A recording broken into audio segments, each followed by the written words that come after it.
Welcome everybody. Today's video finds us over here in Phimai. And what we're going to take a look at is we're going to look at the Prasat in Phimai. This is the largest Khmer ruin in Thailand. It originally dates back to the 10th century when it was like a Hindu temple dedicated to Shiva. They reconstructed it, rebuilt it in the 11th century, and they expanded it. The tower in the middle is like 24 meters tall. And then in the 12th century, 13th century, they expanded it again and rebuilt it, and they made it into a Buddhist temple. So the outer wall is like 1,094 meters by like almost 600 meters. It is absolutely massive. The center prong also has the white sandstone. So let's walk through here and let's see what we see today.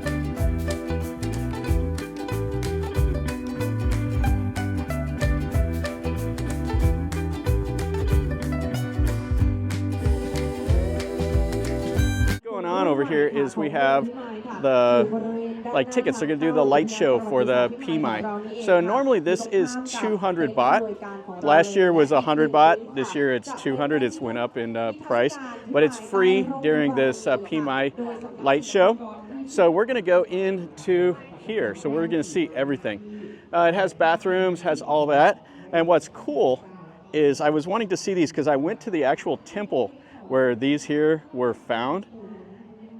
This was found at Prasat Ban Buyai, and then they have two of them here. So look at the size of these. So they excavated those ruins and then they brought them over here and they have them on display. So you can see it has the garlands. That's the Kala, which is the monster that eats the world. And then over here, it has the elephant. Has Indra on the elephant, the Airavata. Yeah, those are fantastic. Just imagine that. They had to put those and they hoisted them up above the doors. It's just amazing. All right, so over here is the ruin. They'll have out here for the VIPs. And you can see there's quite a bit of water standing. And then they have a changing room over here. We'll look at it first, then we'll go into the ruin. We have some of the performers. They'll be doing the show. They're dressing up over here. And we'll take a look at this massive building that's over here. So this is the royal changing room. And you can see they have all the normal elements that were in these temples. So you got the Lodi down there. They carved those. Now the one reconstruction was the Bupian styling, and then under Buriram VII, whenever they restored this again, it's under the Angkor style. Yeah, this is really a fantastic building. So they have the sandstone on the bottom, then they have all the normal elements here, the sandstone columns.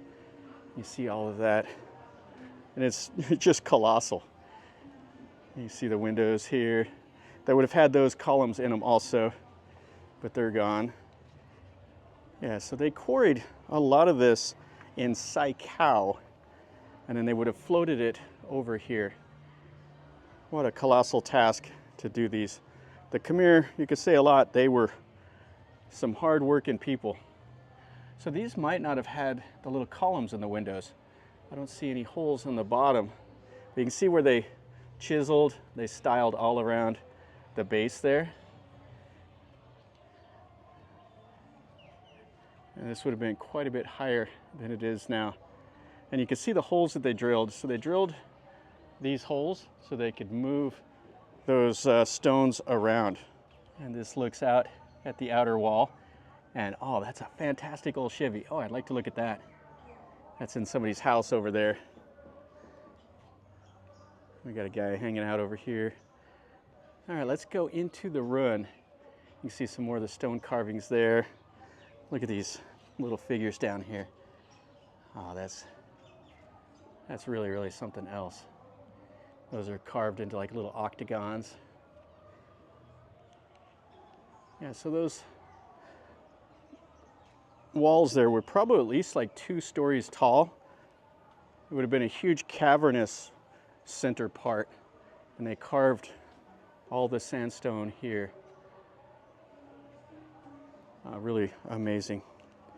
Okay, the main part is the coolest part. And that's what you want to come over here and see. And then you got the band over here with the old Thai style instruments.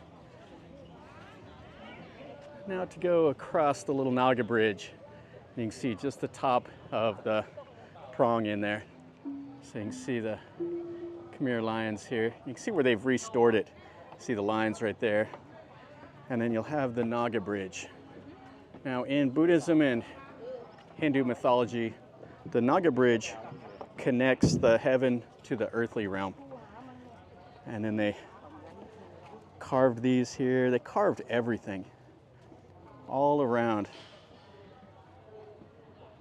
Oh, it's really something else.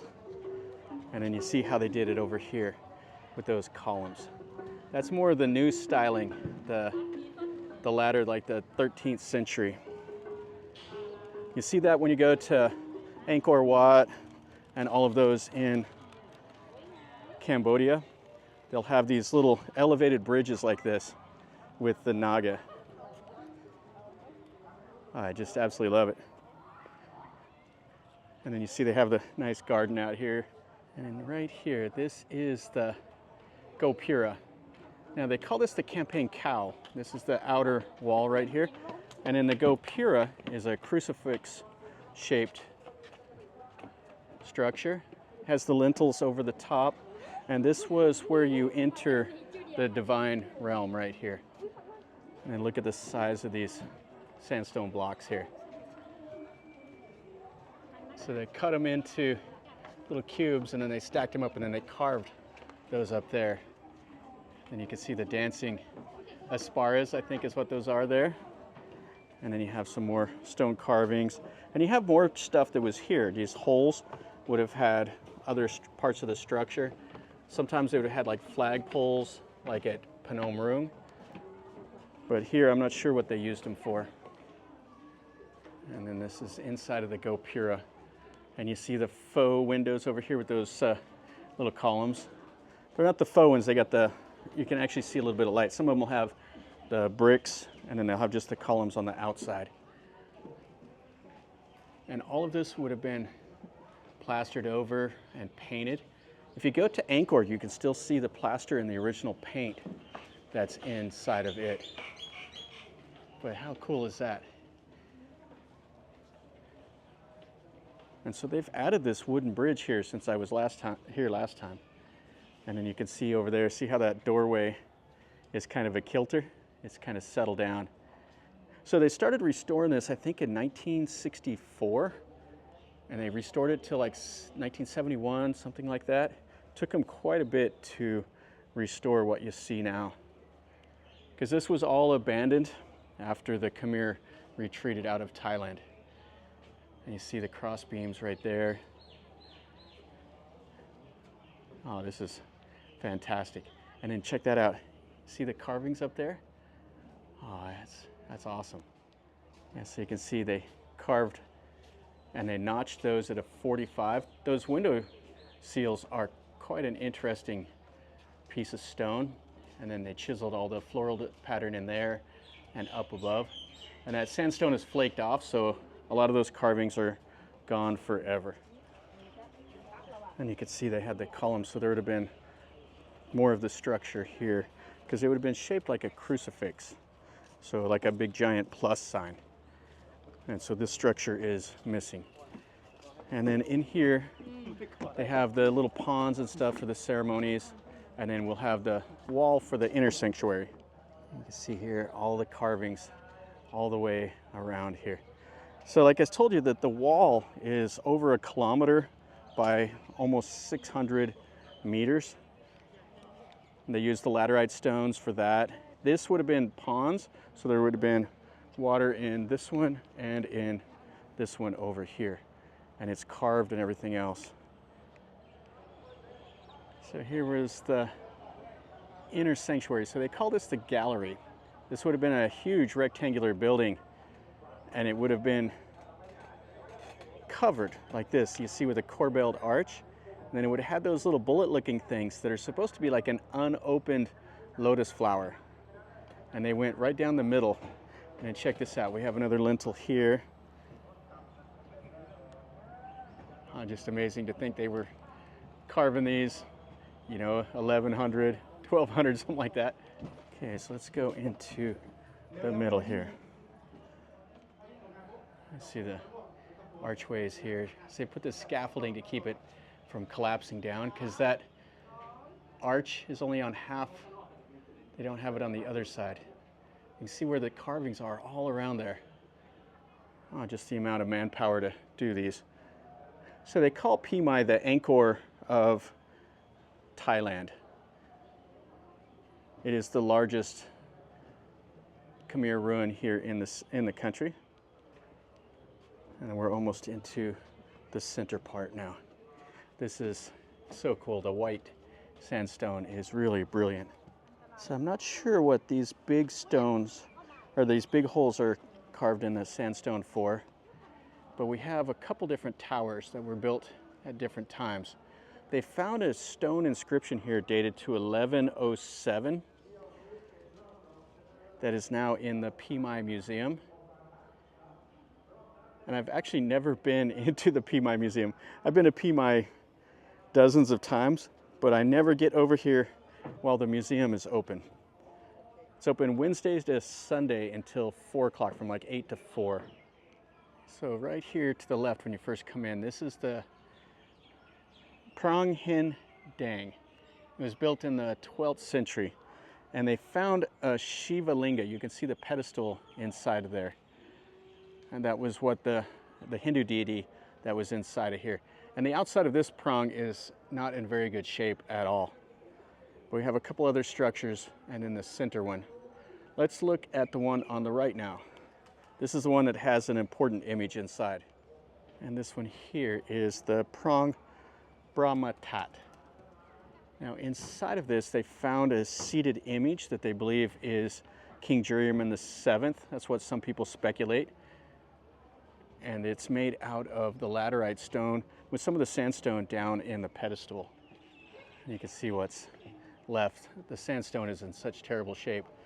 The lintel is in terrible shape. It's missing the pediments, but it's still amazing. You know, this is all 12th century, and it's still here. But check out that lintel. That looks like a dragon. That looks maybe like a deer.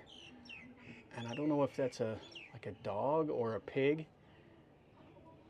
And then you see the garlands and everything. And you can see the water that's just kind of coming down, seeping in here. And then this is the statue of what they believe is King Buriram VII. Yeah, so it's sitting on the sandstone pedestal. And then it has like a little notch that goes down into that pedestal that keeps it upright. It's missing the arms and the top knot, but pretty cool. This is a replica. The original is in the Phimai Museum. I hear pigeons up there, and it's dark. Oh, this is really a cool structure. You can see the gallery with all the windows that open towards the middle. And it says don't climb up there. And you can see where they've braced it up to keep it from falling. Then we had a structure right here, and then the main prong. Oh, it's really cool. This is what they did the most restoration on. So you see how it's the corbelled arch over the top there, has the naga, then this pediment here with the nagas, and then it'll have the lintel right above the door. All of the stone carvings. So they have all those little tiny pieces they put together, and then somebody sat there and carved them. And the same up here. So if you can imagine building this, they had just people everywhere. They would have had people with, you know, these stones dragging them around. They would have had elephants, and they would have had ropes and hoists and everything. Would have been something to see. Oh, and then check that out. There's like a Garuda there. Where's that Vishnu? Right in the middle of that wall. And so you can see the stone carvings. And that's what I was talking about, right there. I think that's Vishnu. And then you see the other little deities all around, and some trees that are growing up on it. Yeah, if you're ever in this part of the world, definitely come over here and take a look at Phimai. So these stone carvings here look like they were all part of the restoration. So they did the lintel right there. The new part is on the right and the existing part is on the left. You can see where it was broke. And then you have all the figures carved in up there on the pediment also. And those pediments are kind of interesting. You can see they kind of stick out. They're just kind of free sitting up there. So they've survived without falling down in a lot of these temples with earthquakes and everything else. You see that. But other ones, they've collapsed down. And here they did, and they had to hoist them back up and put them back into place. All right, let's go inside here now. So that's a dancing Shiva Ramayad. I think what they call that. And then see that up there? That's all that pediment. And you see another one of the dancing figures over here. And they have all these holes and posts and everything else where they've had more stuff. And they drilled these and they put like important relics and everything in them also. Part of their ceremonies. Oh, and then check this out. Oh, that's fantastic too. These are like those, I mean, just to picture those ones that we saw when we first came in, and that's what that is, and it's up above the door, and it's just sitting on top of the sandstone. And then they've carved all around in the center part of this prong. So they put this faux ceiling up in here to keep the bats out, because otherwise this just gets guano built up. You see another lintel. And then they'd have had places here for all their deities. And then they've put in a Buddha with the Naga hood. Originally this would have been Hindu, and then whenever they reconstructed it in the 12th, 13th century, they converted it into Buddhism. And then you see more of the stone carvings here, the same as that lintel up there. And so what the Thais do is they will come here, they leave the garlands on it, and they'll pray for some merit. And you can't see because they put the fake ceiling in here also, but this would have been just absolutely colossal. I think it's what, 24 or 29 meters tall. Okay, so we saw in here, let's go look at the rubble of the old pieces and the Gopura that's on the west side. I think they had those important inscriptions on either one of these two columns. One's there and one's over here. That's the one that they dated it to 1107 with the ruler at the time. Oh, I really love seeing stuff like this. Okay, so that's the center prong. We got the little gallery and everything, has all the normal stuff, the corbelled roof, the lintels, like you see here. Here's another one of the lintels. All right, so let's go through here. So we're finding some rain now, so I might have to cut this video short. So this is the western entrance into the center sanctuary, and then here you can see they have the same like pedestal for one of the deities. And then this is the open part here. So if you've ever been to Angkor, it has a humongous like center part that has like the ponds and all of that. This is very similar. It has the ponds over there, and then it has the outer wall. And then you see this is the rubble field that has all the lintels and everything. Let's go look at the lintels, and then we'll look at the Gopura. So what all this is back here is this is all the stuff that they was either too damaged or they didn't have a home for, and they've stacked it up over here.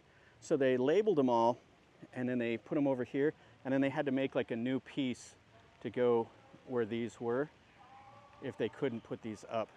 And then they have all the lintels that are over here, and this is the real treasure trove.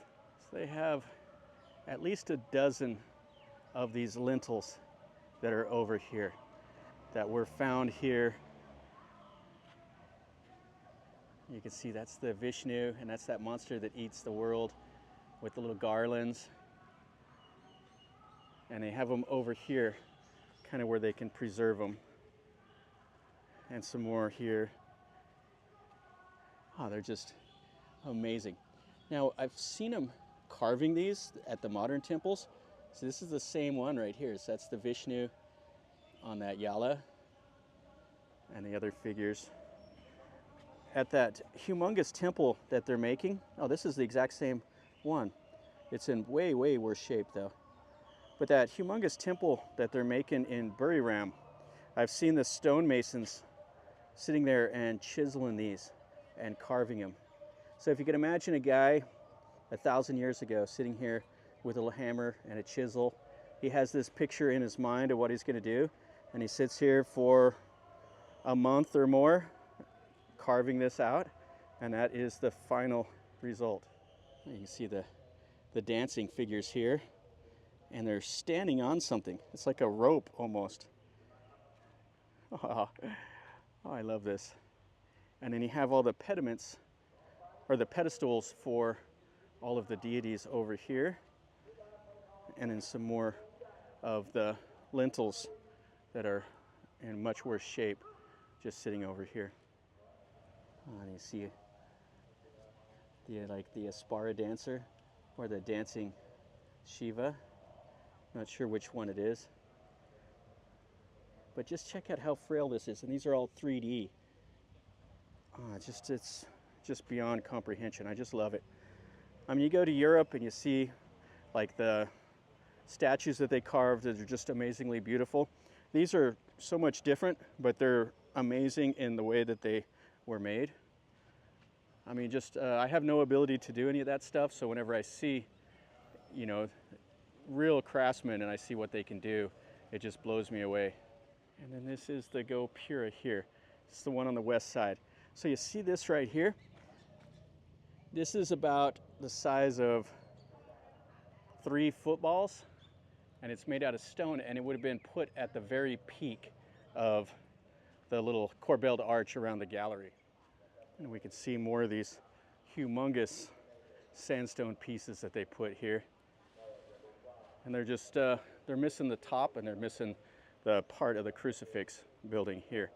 And then check out the high threshold. I mean, you had to really get up to get over this. They put modern stairs in, but back in the day, it was just climb up.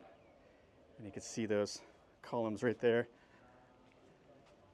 And then they're missing the one on the right, but the one on the left is still right here. Oh, it's really raining now.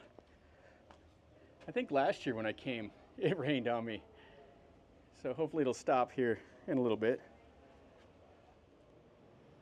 And you can see those humongous columns. And I like how they have the cross supports and everything to keep them in place. So there would have been a deity right here in the middle of this, and this would have been on the west side. So the entrances on the east and the west were dead center in the walls. The ones on the north and the south were off center. Now, right here in Phimai, this was a very, very important town. This was at the end of the Royal Road. So there was a road that went from Angkor to Phimai. This was the regional capital here. And then the next important city over would have been Lopburi. But this is the Gopura here. Okay, so let's go in and take one more look at this center prong. So this is the inner sanctuary and the gallery that separates it. And then you can see the outer wall way out there.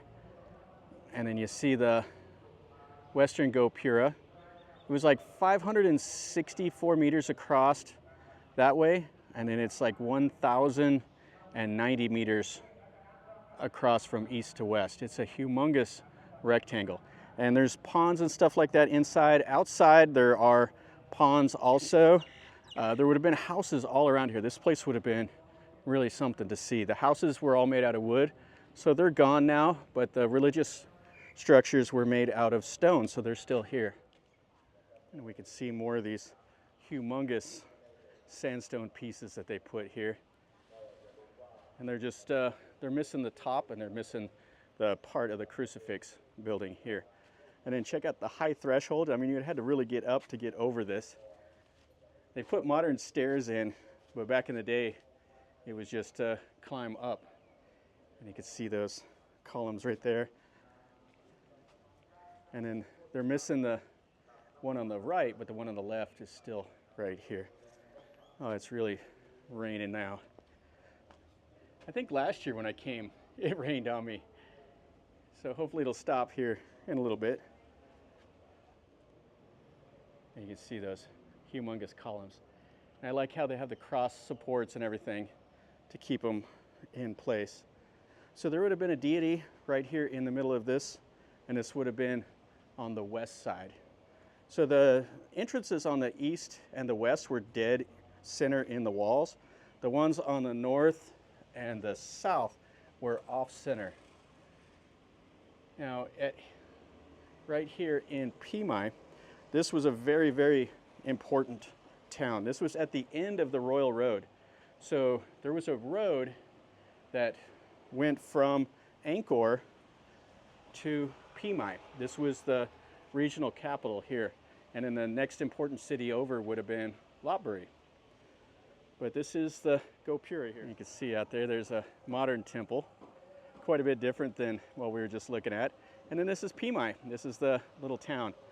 It's kind of a sleepy little town, except for when they do the boat racing and the light show. Everybody comes over here and this place comes alive. But I mean, this historical park is here, so people still come to see it. But more people go to Ayutthaya. They skip this, which is a shame, because this is much better in my mind. I mean, you get to see stuff like this, the little Lodi, all of these little floral patterns. I mean, just look at this. There's all kinds of little detail that was carved in the 11th century, 12th century. Well, Ayutthaya is fantastic, but it's the bricks. They used a much different building material. Okay, so that's everything we're going to look at. I'm going to skip the other little buildings that are in here. I think we've seen enough. And here's our last look. So they have another one of those, like a Garuda figure carved here, and on that side also. And then all the other stone carvings. Oh, it's just something to see here. Really, really amazing. Oh, this is fantastic. Some of the dancers here dressed up. Yeah, really a nice thing.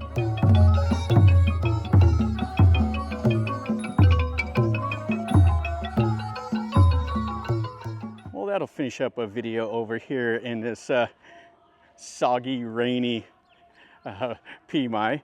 This Prasat Hin Phimai is fantastic. It's definitely one of the things you got to see if you're in this area. If you come to Nakhon Ratchasima, that the Thais call Korat, this is about 40 minutes or so outside of Korat, maybe a little bit more, but definitely worth your time. Come over here and check this out. I would definitely recommend it. This is one of the best temples here in Thailand. So come over here, take a look at it. Phonom Rung is also one that you want to see. And then go, of course, to Ayutthaya, see all of those. Definitely things that should be on your list. So hopefully you enjoyed it. If you did, smash the like button. If you're new to the channel, subscribe, and you get to see more stuff like this.